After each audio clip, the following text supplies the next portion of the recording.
going to a party, and he couldn't get in. And Is this a regular? Is this a regular issue for Dillon Danis? now it's starting to become one, right? What up, maniacs? Shakiel Mahjouri here, and you know who this is. From raging to real estating, it's the man himself, UFC fighter and Call Me Al podcast host extraordinaire, Iaquinta. How's it going, my man? I'm doing good. Thank you for having me. Thank you for being here. It was so exciting to see you back in the realm when the fight was announced. News to me and news to you. But here we are. It's happening. You're taking on Bobby Green, UFC 268, Madison Square Garden on November 6th. Before we get there, I put out a little Q&A thread that I'm sure you were very well aware of, but I also put it over on Sherdog, and someone asked me something, and I can't believe I'm going to start this here. It may not even be true, Al. Do Longo's poops smell as bad as Matt Serra says they do? Thankfully, I've never smelled one, so I couldn't tell you that. Great question from Sherdog. Oh, that's hysterical. I hear you are a frequent visitor of Sherdog. Are you willing to tell people your username because they are desperately begging to know? Oh man, what was it? I think it's Warrior with one R, okay. Nation 149. I'm pretty sure. You got a ton of messages now, Al. I'm sure that's it. Warrior Nation 149. I could be wrong, but I think so.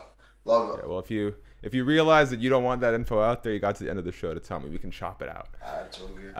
Hey, bro, how does it feel to be so close to fight week? You know, I know fans always like, where's Al? Where's Al? Obviously, had injuries and stuff to deal with. There's a pandemic affecting everyone. How does it feel for you to be so close to fight week after this time off? Are you enjoying it? Is it jittery? What's it feel like? It feels like normal, I guess. It feels like that's how it's, you know, I didn't feel right the last 2 years, like just trying to get healthy, COVID. The last 2 years has just been weird and crazy and just not good for me in a lot of ways. But in a lot of ways, you know, it will be good in the end. It all led to this. Yeah. Things kind of come together at the right time. Madison Square Garden was announced. Bobby Green had I thought he won the fight, but it was a really barn burner of a last fight, and they offered me the fight. Everything lined up. This is where I want to be right now. I'm glad to hear it. I know it's been a tough year, a couple of years for a lot of people, so nice to see Al back in the picture, feeling good, feeling healthy. Yo, I put out these Q&A tweets online, hoping to drum up some fan engagement, get people excited. And I see my Twitter notification just blowing up. And I'm like, what is going on? And lo and behold, Justin Gaethje and Iaquinta, mostly Justin Gaethje, are throwing down in the tweets. Like, what is going on here? What was this about? I don't know. I don't know what his deal is. We were supposed to fight years back. They wanted me to fight Justin Gaethje for like 40 grand. That might even be high. It was like 40 and 40. I was like, you know, I'm going to need some more money. I gave them a number. It was a reasonable number to fight Justin Gaethje. Absolutely reasonable.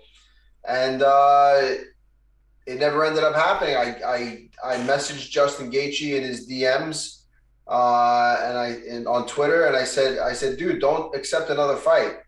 If you know, don't say you're gonna fight it. You said you're gonna fight me. We're gonna fight.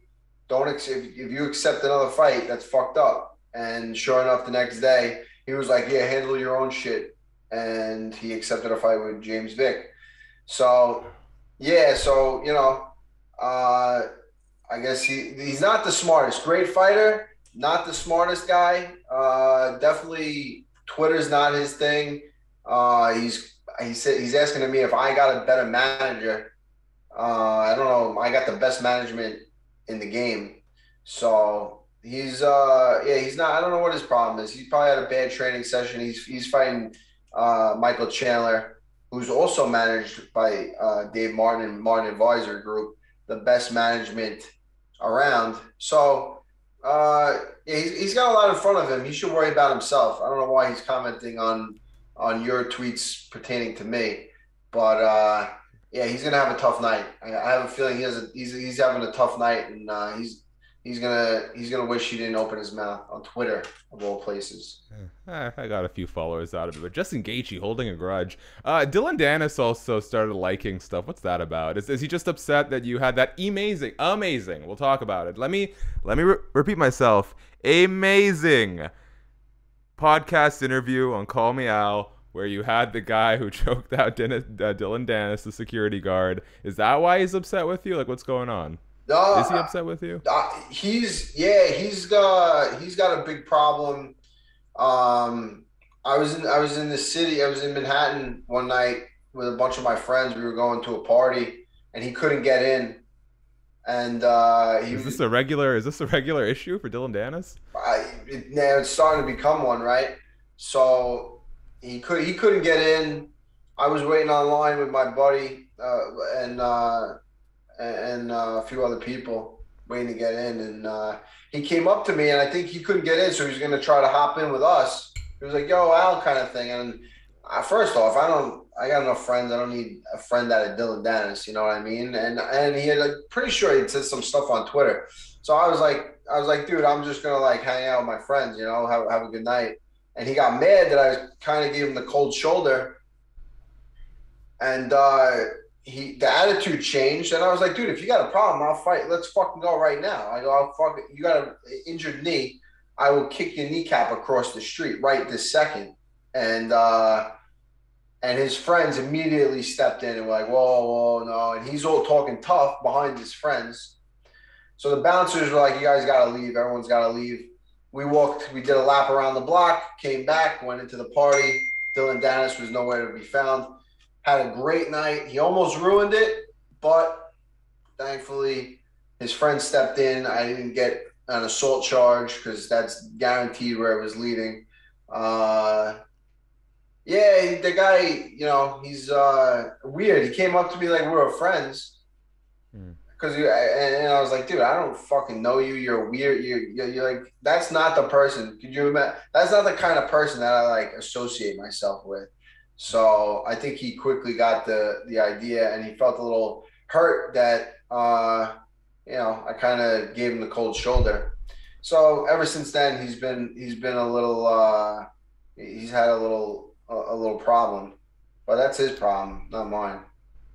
Last thing on the Q&A thread, because fighters just kept chiming in. A man I know very well, my old podcast co-host Kajan Johnson, couldn't help but inquire about Project Spearhead and unionization efforts, so I thought I'd do him the courtesy of asking whatever happened with Project Spearhead, are you still involved with Project Spearhead, and like if not, what was sort of the learning experience you had during your time with it? I mean, I don't even think it's really. I don't know. We gave it a shot. It's I mean, the fighters are just all over the place. It's just. Yeah, I don't know. It's gonna be tough. It's gonna definitely be tough. But I don't know if it's still even like no one's really doing anything with it. I haven't heard anything. So I mean, it was a great idea. It was an attempt at doing the right thing, but it's just hard to get so many fighters. We had to get a certain amount of signatures, and it was just, I don't think it ever happened. Yeah. I could be wrong, but I don't know. I felt like it just kind of dissipated the whole project. Yeah, well, I mean, I could go on for days about fighters' inability to sort of like group up and coordinate. So, you know, applause to you and Leslie Smith and Kajan Johnson for giving it an earnest effort. When I hear you talk about sort of like negotiating with the UFC and stuff, I had a lot of people inquiring about how much you make from your real estate. I'm not gonna ask that, but I was wondering, has having your real estate business sort of given you more leverage in the sense that you understand your value more? Maybe you're not as dependent on the UFC for income. Has it made that exchange I don't want to say more fair, but do you kind of come into it feeling better equipped? No, not really. I mean, as far as like negotiating with the UFC, you don't really have much to go with. I think the negotiating power that I do have is that I'm willing to walk away at any time, and they know Mm, that. So a lot of these fighters, they're not willing to do that, or they can't do that. They have a family to feed, so they yeah. have to take what's given to them. Um, I put all my money, pretty much all the money that I've made into real estate, and that I've found good properties, investment properties that they pay me. They that the return on that investment is gonna last forever. Yeah. And the UFC, that money the UFC pays you, any fighter, they spend that money, it's gone. I put it into real estate. I learned a lot through being an agent myself. Um, I've helped numerous people buy investment properties and their home residence, their primary residence. So it's something that I really enjoy doing, and I'm really glad that I got into it. Uh, yeah, it's that's something that I'm going to be doing forever. Fighting is fun, and fighting is that's like my passion, what I love to do. But real estate is also, that's the long term passion. That's Cool. when my fighting days are over, and they come quick for every fighter. It seems like it's happening, a lot quicker than it just comes out of nowhere. So yeah, I think it definitely is. It gives me, it just gives me comfort. It gives me a little Yeah. safety to know that I have something to fall back on. Smart man, and it's something I always when I interview prospects and they're just like it's UFC or bust. I'm gonna be the champion. I don't care what I gotta do. I'm always like, oh man, it stresses me out a little bit because you gotta take care of yourself in the long run, you know. And that's the attitude I had for a while too. And then I got injured, and the UFC kind of left me high and dry as far as getting this surgery for a long time. My recovery was delayed about 8 months, dealing with the UFC, negotiating them to pay for a surgery. So it was super frustrating, and that's what led me to real estate. I got my license. I started selling houses. I learned the market, then got into investing in real estate, and really was able to meet a lot of very wise people in the industry and pick their brains. And yeah, yeah. Speaking of wise people in the combat sports industry, what do you make of Jake Paul and Logan Paul and what they're doing in the combat sports game? Yeah, it's like it's combat sports entertainment. Yeah. It's not really combat. It's not strict combat sports. Although they're getting in there, they're mixing it up. They're picking their opponents very, very carefully, and they're doing. Hey, you can't really hate it. I put me against a retired fighter Yeah. for 10 times as much money. Uh, they've definitely, they're unique, and it's kind of like a revolutionary in the way they're going about it. I mean, I feel like any celebrity could have gone that route. They're just the first ones to really think about it. The timing was right, and they're definitely athletic, hardworking, talented guys. Look at that. What kind of words from Ally Quinta? No longer raging like old. Um, Quick prediction. Sorry, my grandmother, bless her, I could tell, was about to sneak in here. Mike Tyson, Logan Paul. Quick prediction that appears to be in the works. I don't. I can't even. I don't know. That's okay. That says it all. Yeah. One thing I would like to touch on very briefly, but you can skip if you don't want to talk about it. That's okay. Obviously, a time, I think it may have been earlier this year or last year, there appeared to be some friction between Aljo and Matt Serra. For you being sort of on the outside looking in, what did you make of that situation and how have things mended? It was just first off, it was a weird time because of COVID. Yeah. So I mean, it was like kind of like a misunderstanding, and uh, and Aljo's kind of he's doing his thing out in Vegas. We've never really had anybody on the team kind of do something like, kind of like branch out with other trainers. They go to other trainers, but then always do their camps back home. So it was a little weird. It was just like a weird thing.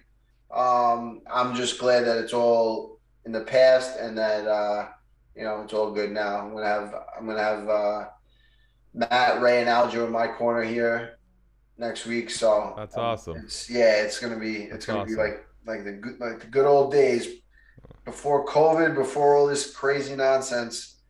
Yep. I'm sure the post-fight celebrations will be quite something. It's rolling through New York City. Yes. All right, call me Al. As we wrap up here, I think it's been brilliant. It's so much fun, and I think it's got a great little space in doing something. You called it combat sports entertainment. I like that we can kind of have fun with and be like, can you tell the people a little bit about Call Me Al and how it came about and what sort of separates it from a lot of the other podcasts we see in the game? Well, I had done it before years back. I started a little kind of podcast, and we didn't get it to where I wanted people to be able to call in, and kind of make it. I like Howard Stern. I'm a fan of Howard Stern and how he had, he made Beetlejuice, like the Iron Sheik, like these guys were characters on his show. So now Aaron Weinbaum and myself, he runs the parody accounts on Twitter that are incredible, hysterical. I became friendly with him through that. And when Joe Schilling knocked that guy out in the bar, I was like, man, I want to interview that guy. Like, that guy, what was he thinking, acting like that in front of Joe Schilling? Like, I said, if I had a show, I would have that guy on. And Aaron and I got to talking, and we ended up doing it out of nowhere. We were like, you want to do it this Thursday? Sure. He had an app called Haps that people can subscribe to, create an account, they can call in with video, and it's been fun. It's been fun. The first one was just on my phone with my earphones connected to the old, no microphone, very basic. And now I got a little mini studio set up, got some mics, got a new computer, got a camera. It's coming along, and the guests, just like, not comparing my guests to Beetlejuice and the Iron Sheik, but we do have some people that have kind of become characters on the show itself. And like you said, we had the bouncer that choked out Dillon Danis, was able to give him a platform, a guy that was doing his job and was in the right place at the right time when that knucklehead tried getting into the bar with no ID, tried Googling himself to get into the bar, asking the guy, oh, you don't know who I am? And so this guy, once Dillon Danis got out of control, subdued him. Only less than a year of Krav Maga training put Dillon Danis on the ground and tapping. So this guy deserved the platform, and I was very excited to search him out and give him the platform. And now he's having a good little run. He's having some fun with it. That's amazing, man. And we'll put the links to the show in the description, so please go check it out. Last thing, sometimes you get such obscure questions on these Q&A threads that you just got to ask. So here we go, Al. Are you ready? Ready. A witch has cast a spell on you, turning you into an inanimate, non-electronic object for a year. To be changed back into human form before the year is up, you need to be able to get at least 100 people to touch you. What inanimate object would you become? I can't explain this one, but... Wow. All right, so 100 people need to touch me. In a year.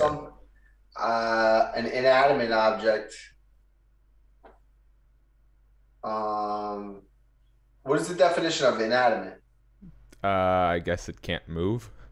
Okay, so doorknob, maybe. No, I think technically the doorknob is still. You're the one moving it, right? So I would say a doorknob, right? You got 100 people. I think we can get that in a day. We're back Yeah, to man. normal. Do a nice little open house. Oh, Nice little showing. That's Well, it, man. That's it. That's the one. I'll let you know. Aaron Weinbaum on the Rage Now account said the same exact thing. So I see why you guys are co-hosts. Incredible. Incredible. Look at that. Iaquinta, you fight Bobby Green, UFC 268 on November 6th, Madison Square Garden. I'm going to give you the last word, so I'll do my plug now. If you like the video, guys, thumbs up, subscribe, notification bell, all that good stuff. Go over to MMAmania.com for the million stories I'm going to get out of this one interview. Al, anything you want to leave the people with? I appreciate you having me on. Bobby Green, November 6th, Madison Square Garden. If you're looking to buy, sell, or rent anywhere in the United States, Ooh. you know where to find me. Look at that. Help Going you global. out.